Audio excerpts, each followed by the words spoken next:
ready for some football. I don't know about you. Who else could it be but your man Lou? Yeah. The LouieTeeNetwork is powered by MusicHead University. MusicHeads, classes in session. Turn me up. Enroll on YouTube now. Link is in the description.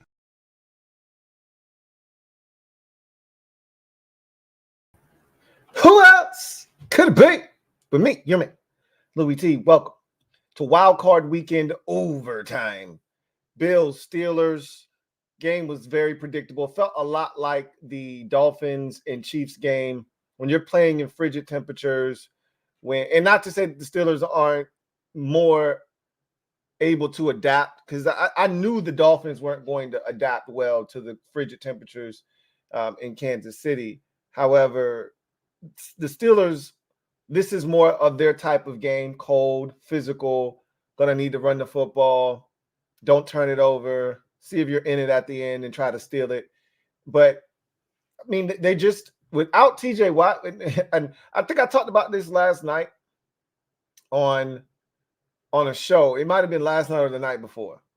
It was one of these live shows that I've done very recently where I said you can tell what the impact is of a player when that player isn't in the lineup and how the team fares in that player's absence.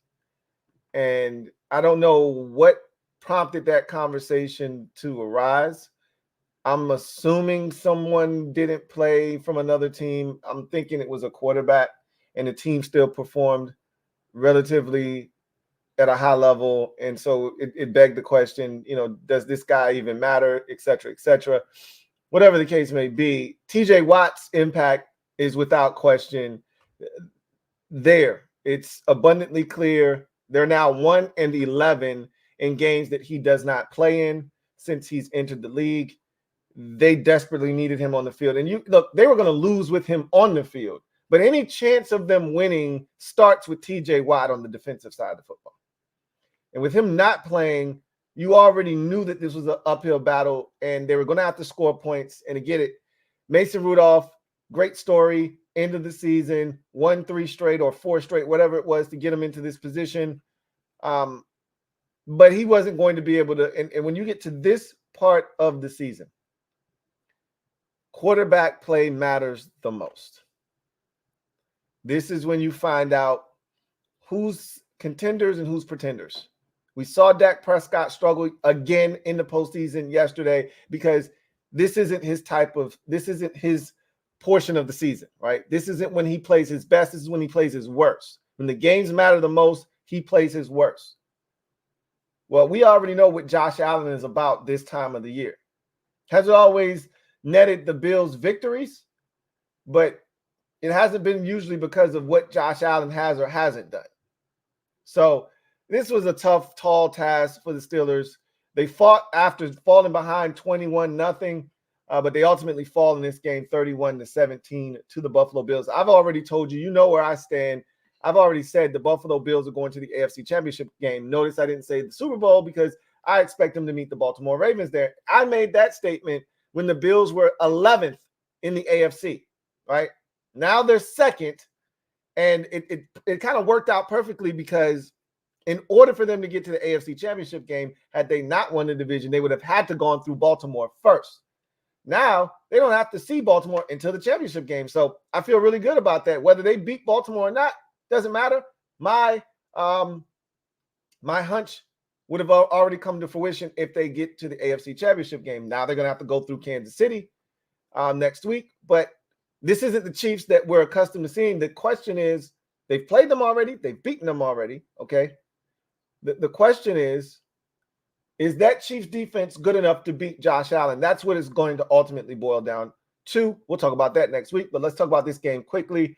For me, the opening drive of the opening possession of the game for Buffalo, moving it down the field, getting in the end zone, exactly how you want to start. You want to send a message to the Steelers. You get the stop, then you move it right down the field. You score a touchdown, get the fans involved. They start throwing snowballs and shit, and you make Pittsburgh feel that pressure on the road immediately. And literally and figuratively and literally, it started to snowball on the Steelers. in this game, as they just couldn't get out of their own way. They had no offensive rhythm whatsoever on the first 4 possessions or so of the game.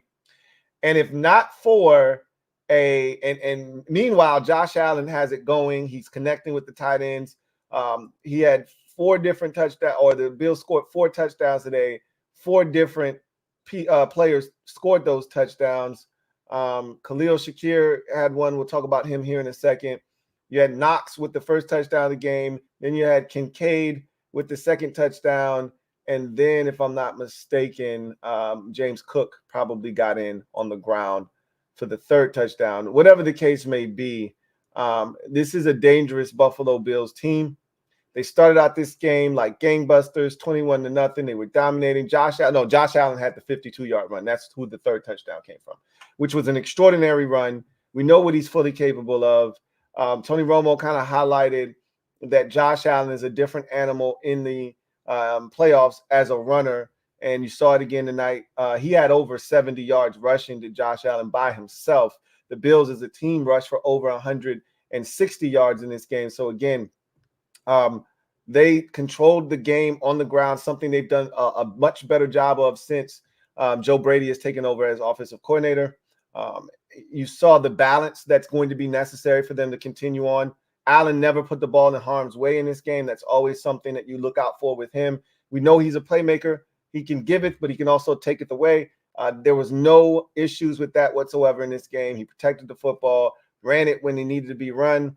Was very smart and selective with the opportunities that he took down the field. Even a play that he threw it out of bounds and it ended up being a holding penalty. If it was closer, they would have called pass interference. He'd even put the ball in harm's way there, right? Chuck that thing literally behind the first row of players. So I just thought it was a well-played game by Josh Allen. Really smart game plan and called game by Joe Brady. Defensively, they did what they needed to do, right? Just limit the Steelers and keep everything in front of you. No big explosive plays for Deontay Johnson or George Pickens or any of those guys. Keep everything in front of you. No explosive runs. The Steelers' run game really was a non-factor. That had come on towards the end of the season. They had been running the football very effectively. That did not happen today. Credit the Bills' defense up front for limiting those guys. Look, what it really boils down to is they didn't respect Mason Rudolph. They did play a lot of 2 deep safeties, but they were able to control the line of scrimmage with really no regard for Mason Rudolph hurting them in the past game. I thought they did a really good job of controlling the run game, putting the Steelers consistently in 3rd and long situations, forcing Mason Rudolph to have to make throws. And early in the game, he was incapable of doing that, and that's how you build a 21-0 lead. I thought the mistake in the game that allowed this thing to even be within 1 score, which is remarkable in itself, we'll talk about that when we get to Pittsburgh, was the blocked punt or field goal, rather. You're up 21-0. You're dominating the game. You don't need that field goal. I know you'd like to go up, 24, and you really put the Steelers in a tough spot now because now they need not only 3 touchdowns, but 3 2-point conversions, or they need 4 scores with, 3 touchdowns and 3 field goals, or a field goal, whatever the case may be. It's those 3 points weren't worth it to me. The risk versus the reward with the way you were playing defensively and how the game was going and how you were dominating, you were better off just punting the football. And again, that's how in a regular season game, we wouldn't even bring this up. You don't even talk about this. It's a 44-yard field goal. What are we talking about? Kick the field goal, go about your business, right? 40, I think it was either 44 or 49, whatever it was. It was longer than you would like in those conditions. And with the wind swirling, it was more so the wind that the field was pristine after all the snow and what they've done, and they had the tarp on it. They did a tremendous job of getting that field ready for the game. You couldn't tell that there was 43 inches of snow over the last 3 days prior to this game kicking off today. The field looked immaculate, right? So the field wasn't an issue, but it was cold. It felt like 0 degrees outside, all right? And with the wind chill, it was 10 degrees. With the wind chill, it felt like 0. So it's cold as shit, and the wind was blowing. As you can tell, the wind chill knocked off 10 miles an hour. So, again, the wind is gusting, and you saw it. It affected those kicks, right? So I just didn't think it was worth it.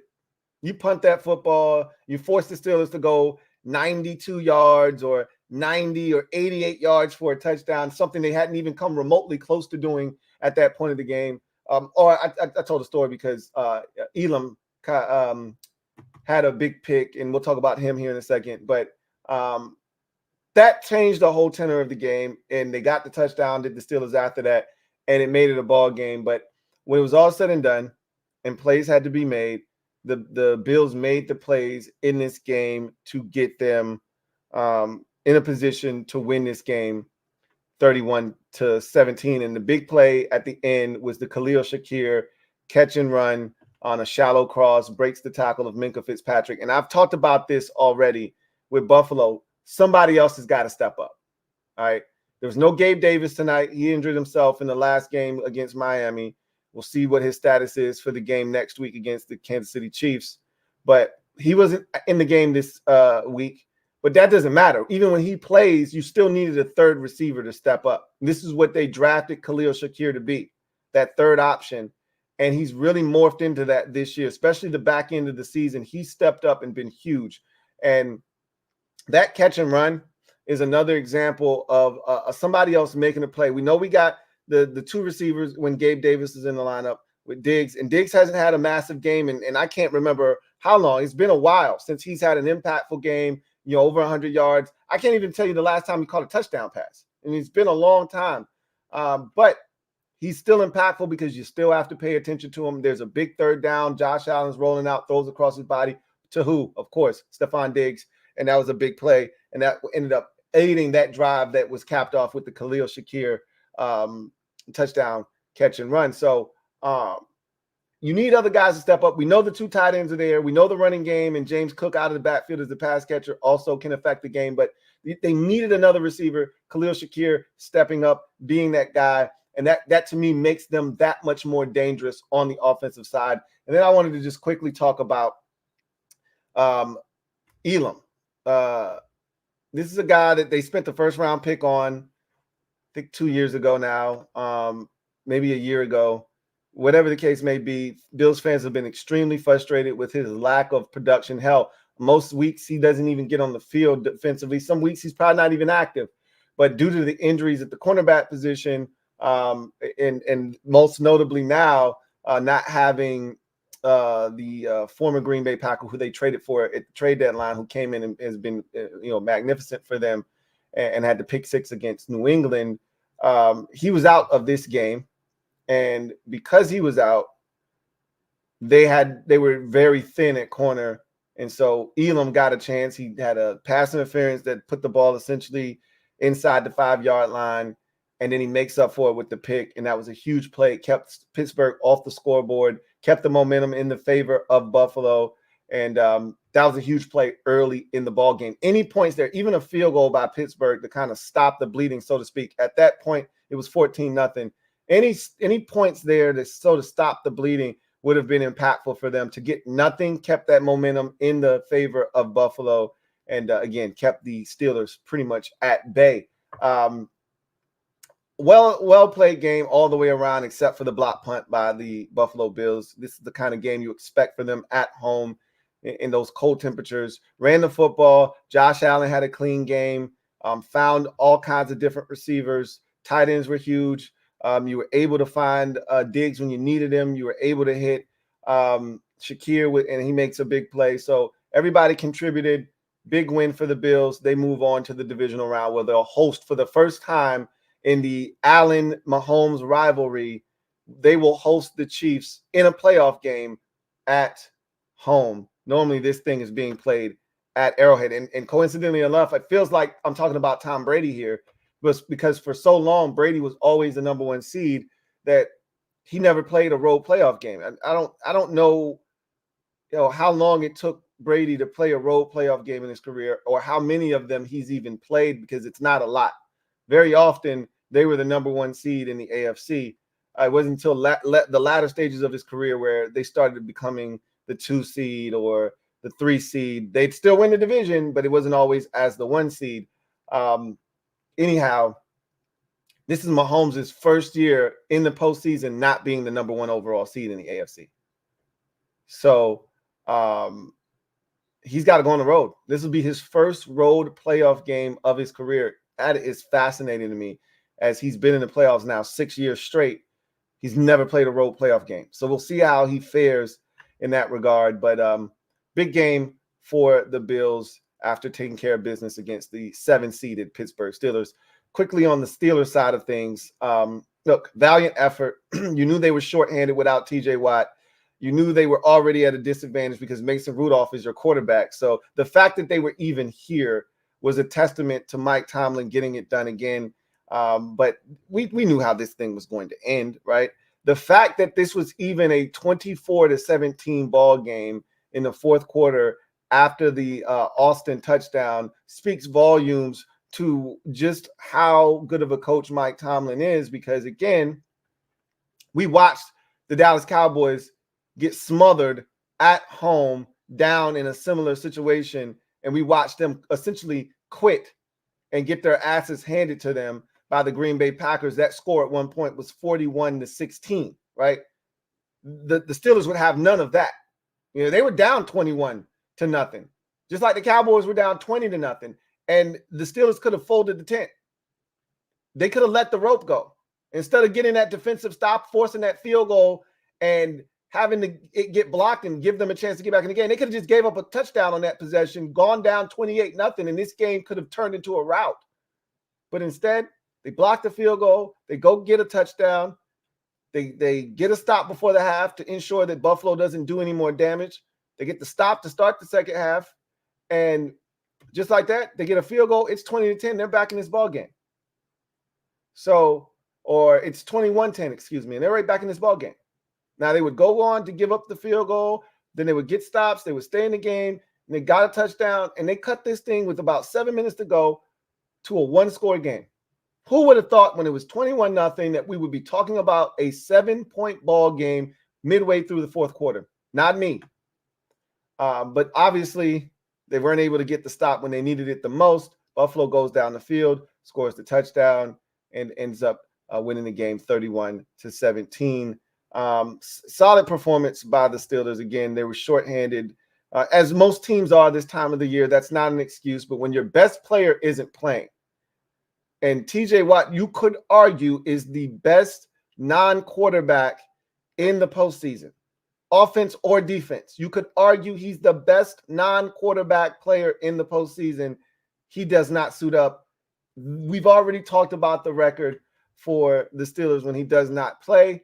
It's now 1-11. So we know what the impact is. Him not playing is a huge problem.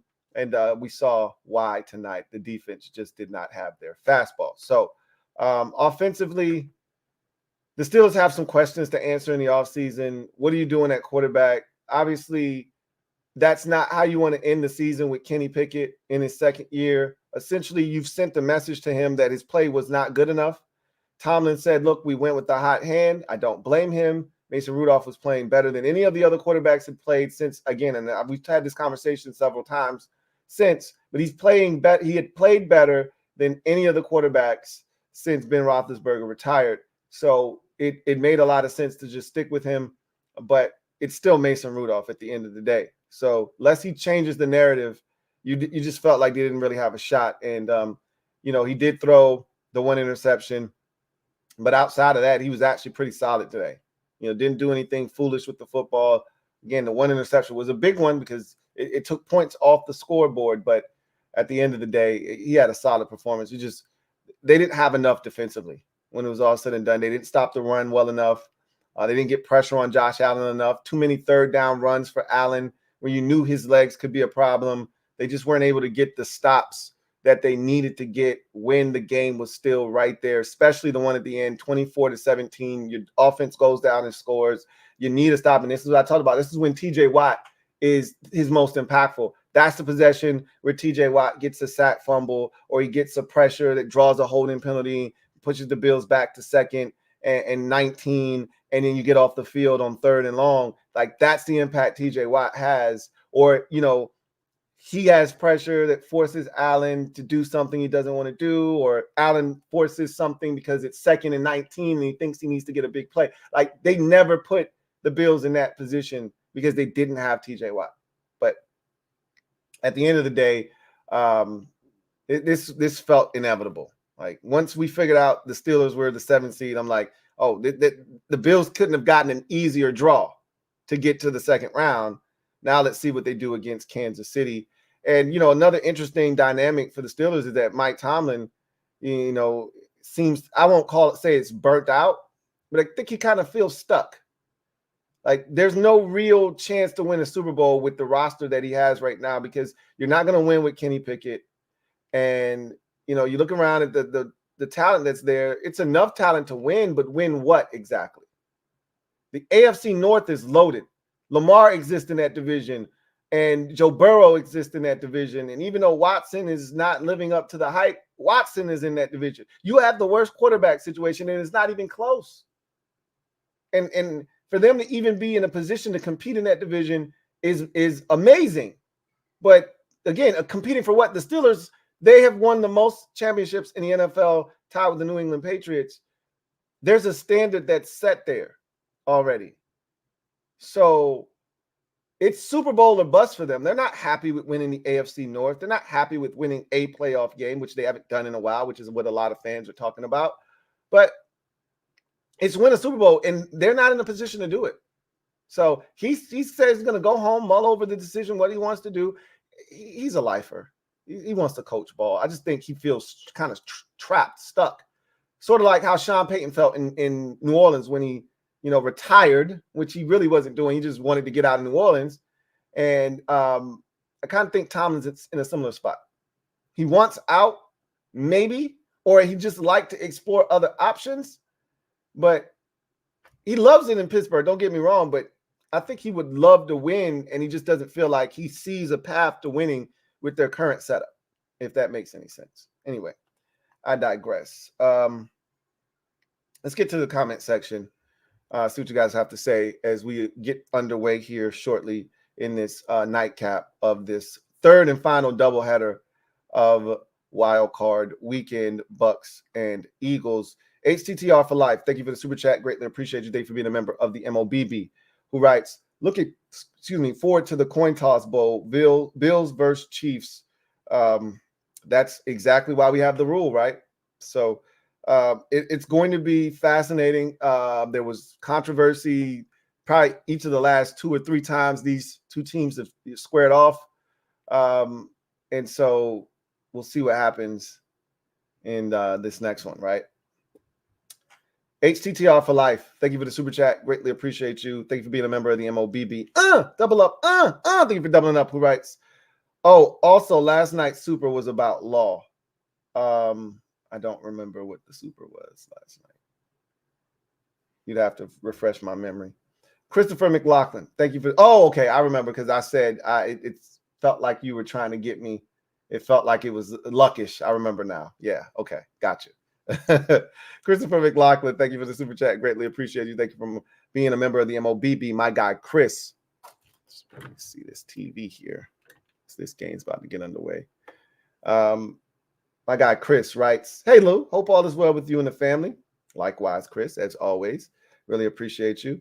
2 questions. 1, how do you rank Tomlin as Pittsburgh's all-time greatest coach between him, Cowher, and Noel? 2, do you think Pitt goes back to Pickett next season, and why? So 1 is Chuck Noll is the greatest Steelers head coach of all time. He's won the most Super Bowls. He set the foundation and the template for the rest of the coaches to follow. And so he is the standard in Pittsburgh. So it's Chuck Noll 1. I think Tomlin is 2. Now, Cowher went to more Super Bowls. Cowher played in more AFC championship games, et cetera, et cetera. But after saying it like that and thinking about it, I don't know. I think I'm biased to Tomlin because he's just never had a losing season. That counts for something for me. There's no other coach in NFL history who's had a streak quite like Mike Tomlin has. And like when you look at Cowher's run, it wasn't always great quarterbacks. There was a bunch of different guys that Cowher had to deal with throughout his tenure. And for Tomlin, he really had the benefit of getting Ben Roethlisberger pretty much throughout the prime of his career. Cowher got him at the tail end of at the very beginning of Roethlisberger's career, at the tail end of his, and Tomlin had the benefit of getting Roethlisberger pretty much for the entire prime of his career. But I don't know. As I sit here and I'm talking to you, I probably would rank Cowher ahead of Tomlin. But I just feel like Tomlin not having a losing season, and I know for some Steelers fans, they don't give a shit about that. It's hard in the NFL not to have a losing season. Having 1 year where injuries ravage your football team. He's had so many years, at least 2 or 3 minimum, where Ben Roethlisberger started and didn't finish a season, and he's had to figure the shit out on the fly. And whether it was Landry Jones or Mason Rudolph or, and I always love to bring up Duck Hodges, and it was a very small, portion of the equation still. Guys with names like that and having to find a way to win, you got to tip your cap to Mike Tomlin for what he's been able to produce. Hell, making the playoffs this year, I get it. You'd rather not make it and do this, but to get to the playoffs with the hand you were dealt yet again speaks volumes. But it's probably, if I take my bias out of it, because I'm a Tomlin guy. So if I remove my bias, I'd probably put him last. It's probably Cowher, because Cowher didn't have a guy like Neil O'Donnell was probably the closest Cowher had to a franchise quarterback. It was Tommy Maddox. I think twice he had Tommy Maddox in Pittsburgh. Neil O'Donnell took him to a Super Bowl, and then he got the tail end with Ben Roethlisberger, but he didn't actually have, when you think about those Steelers teams with Bill Cowher, there wasn't really a guy, right? So I think you have to give him some credit for that. But when I look at your second question, do they go back to Kenny Pickett? I find it hard to believe that they won't. I think you have to have a competition in the offseason. I think you got to have a competition in the offseason, but I think it's going to be Kenny Pickett. They spent the first-round pick on this guy. Mason Rudolph, while he's gotten much better over, his career, and he's been in the league 5 years now, and he showed the veteran presence that you would expect from a guy that has kind of seen a lot and learned from mistakes in the past.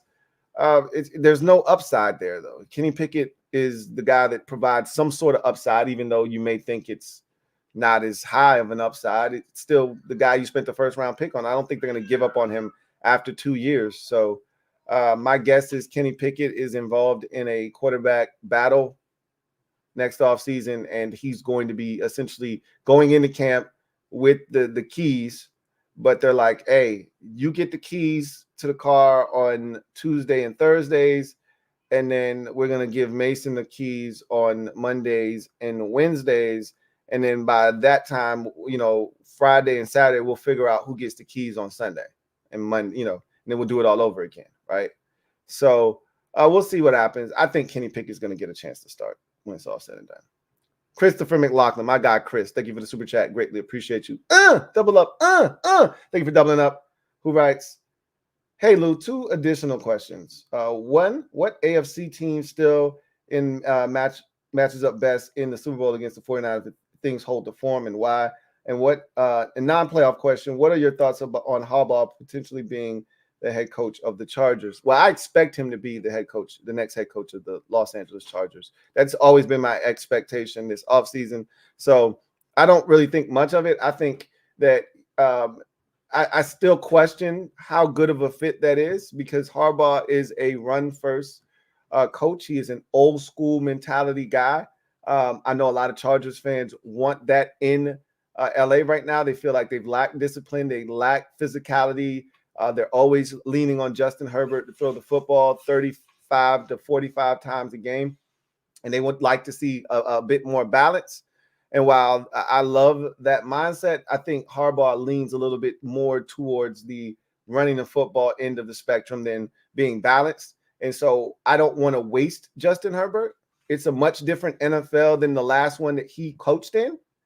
And so I wonder, look, football doesn't change fundamentally all that much. You block, you tackle, you run, you catch, et cetera, et cetera. That stuff never changes. How you achieve those things, how you achieve success does change from time to time, but we'll see. I just feel like I would have liked to have seen a much more dynamic play caller offensively in Los Angeles, but I get why having Harbaugh be your main candidate makes a ton of sense for the Chargers, because he brings a lot of the qualities that they've lacked since Justin Herbert has been made their quarterback. And to take it a step further, he's a winner. He's won everywhere that he's been, and finally got over the hump in one of the two leagues, because in college he had, led Stanford, brought that program back to exceptional heights.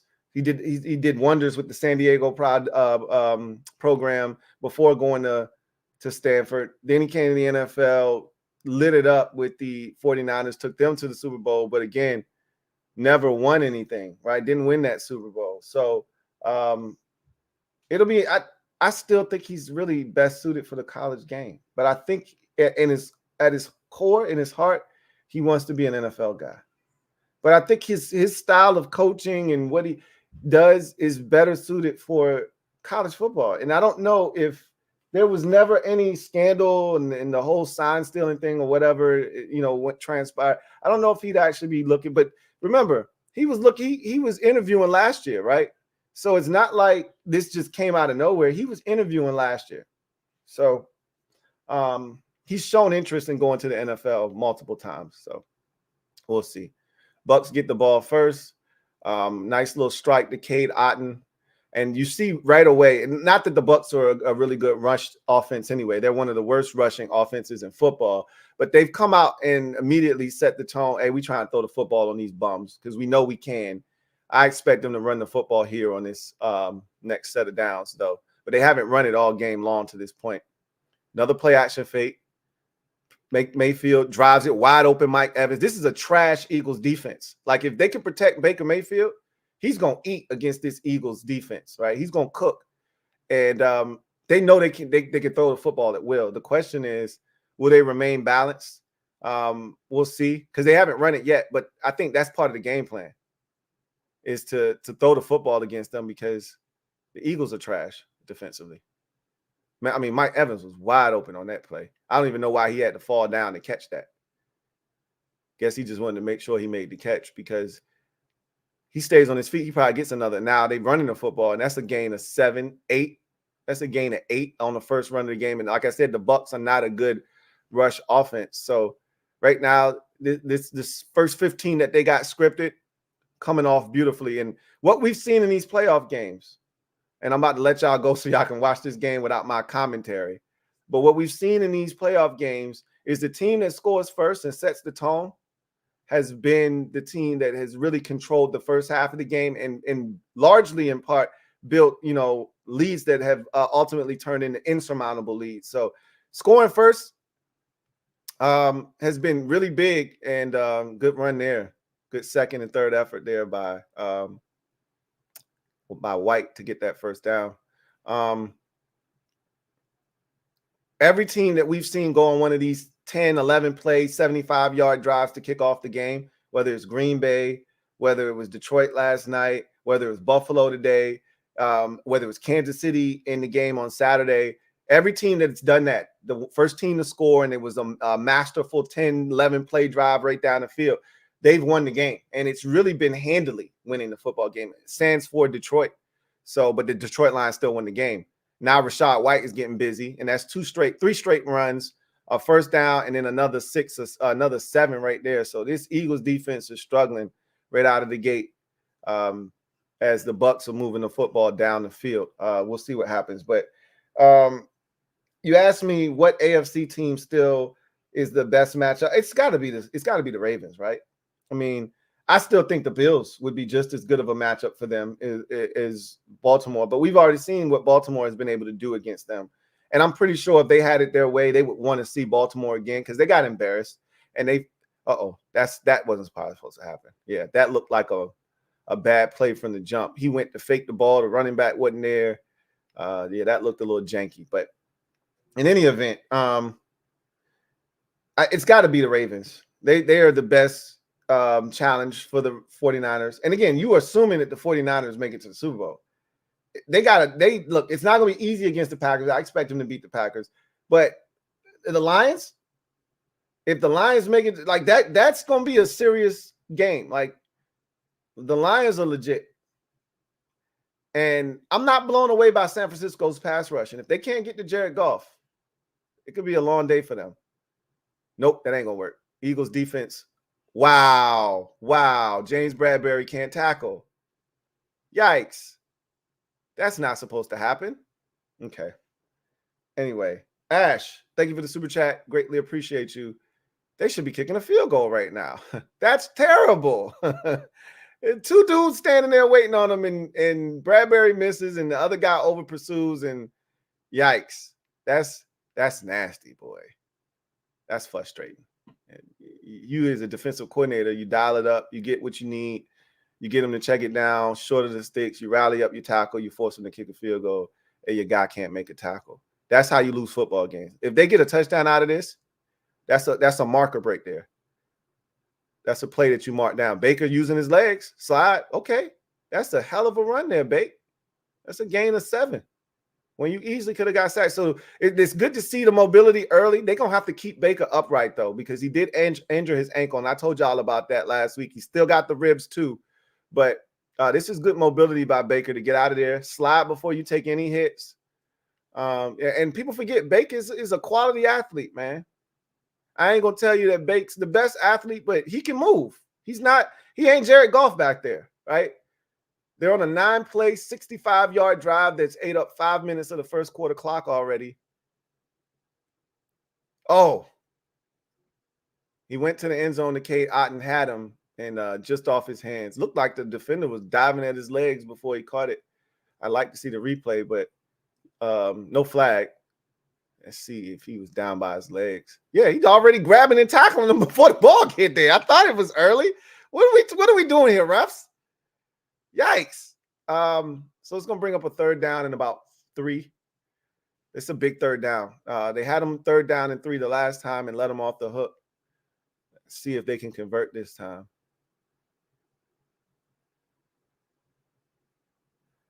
They gets the gun. Snap. Oh, man. Had him, and he overshot him. Had Trey Palmer, the rookie, overshot him. They're going to have to settle for a field goal. So that missed tackle by Bradbury doesn't hurt them. After all, they'll settle for 3, and that's a big stop for the Eagles defense. If they gave up a touchdown there, they were in trouble. Big trouble. But to hold them to 3, that's a big stop.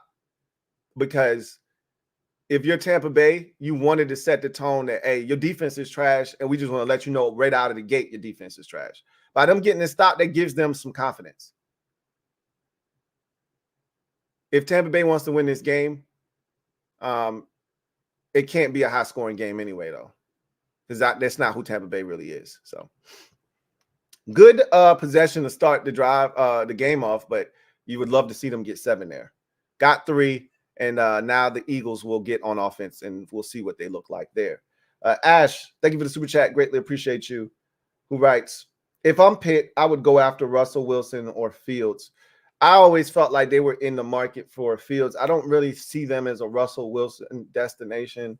I mean, they could be, because that's the kind of team, a veteran team, that he would fit on. But and, it'll be interesting because they are the type of team that Russell Wilson might be targeted by. Them, the Raiders is another team for me in particular that I see Russell Wilson potentially being a good fit for. I don't think Russell is a good fit in Atlanta. I'd rather go after Fields. I think Fields would be the primary target for all of these teams. If I'm Pittsburgh, if I'm Atlanta, if I'm the Raiders, I'm going after Justin Fields aggressively. Just because he's already established himself in this league as a guy that can make plays and make things happen, specifically Atlanta. I really would love to see him there in that offense. But Russell Wilson will be interesting to see where he ends up, because I don't know if Russ fits anywhere other than Vegas with the Raiders. I don't know if he fits anywhere else. Maybe and maybe Pittsburgh. But I don't see it with him anymore, right? I don't know. And I don't know if the Steelers are ready to give up on Kenny Pickett either. It's early still, only 2 years, and this was an injury plague finish to his second year. So we'll see. We'll see what they decide to do. But I'm not going to talk your head off. I'm going to let you guys go out here, watch this game. This is the one I think we all really care about the most, because this first one it never felt like it was close, and it was going to be close. And really, this wild card weekend has been pretty disappointing, if I may be honest, other than Dallas getting their asses handed to them in a blowout fashion, which was very entertaining for most of us. Even non-NFC East fans like to see Dallas lose. They're one of the big villains in the league. We've only had one close game.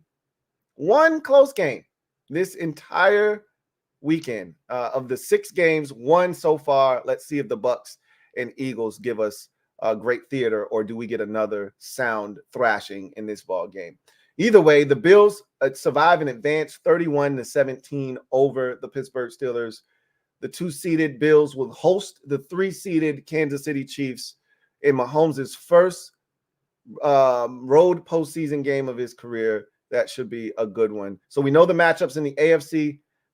You'll have the Bills and the Chiefs on Sunday, and on Saturday we'll have the Ravens coming off their bye taking on the Houston Texans, a rematch of the Week 1 matchup between those two teams. The Texans are a far different team than they were in Week 1 when the Ravens last saw them. So now we await this Eagles-Bucs finish. We know the winner of this game is going to Detroit. So we already know that the 49ers are playing the Packers. Now we just need to know who the Lions will be playing, and we'll go from there. But DeAndre Swift gets a nice carry to start off the night, and I think that's going to be a huge part of the game plan. When they beat the Bucs the last time, he was huge in the win. And knowing that Jalen Hurts is all kinds of banged up, I think the run game is going to be a huge focal point. But anyway, y'all watch the game. We'll come back. We'll break it all down. Look forward to chopping it up with you guys then. God bless. Enjoy. Good night.